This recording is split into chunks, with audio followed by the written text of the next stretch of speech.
But Jared said unto his brother, Suffer them that they may have a king. And therefore he said unto them, Choose ye out from among our sons a king, even whom ye will.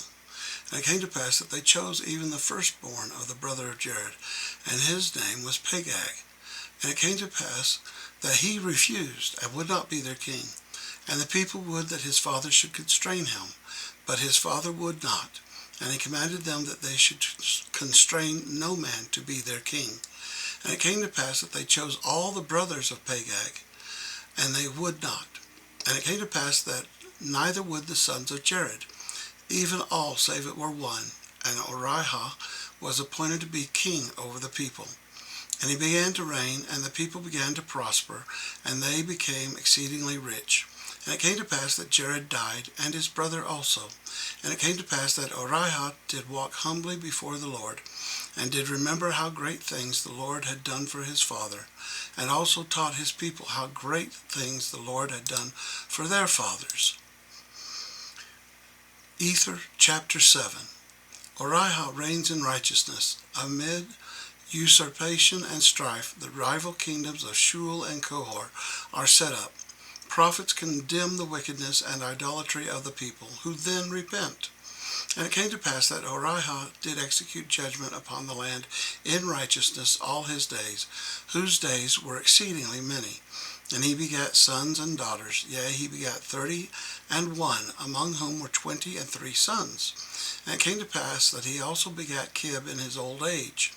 And it came to pass that Kib reigned in his stead, and Kib begat Korihor. And when Korihor was 32 years old, he rebelled against his father, and went over and dwelt in the land of Nehor. And he begat sons and daughters, and they became exceedingly fair. Wherefore Korihor drew away many people after him.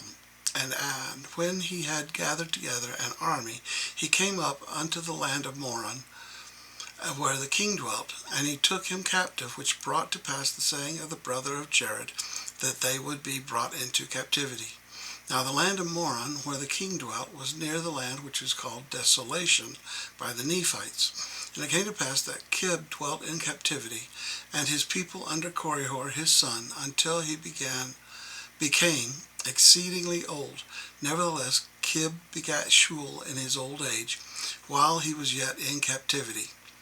And it came to pass that Shul was angry with his brother, and Shul waxed strong, and became mighty as to the strength of a man, and he also was mighty in judgment.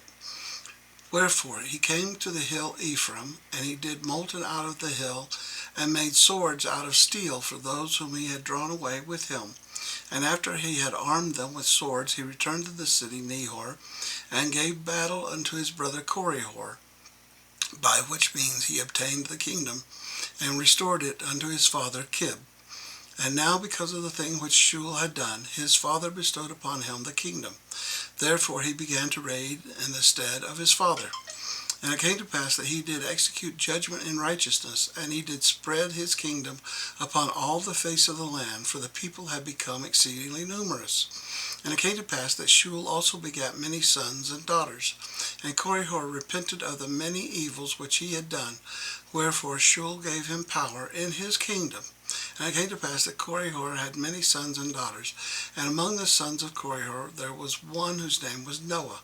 And it came to pass that Noah rebelled against Shul the king, and also his father Korihor, and drew away Kohor his brother, and also all his brethren, and many of the people. And he gave battle to Shul the king, in which he did obtain the land of their first inheritance, and he became a king over that part of the land.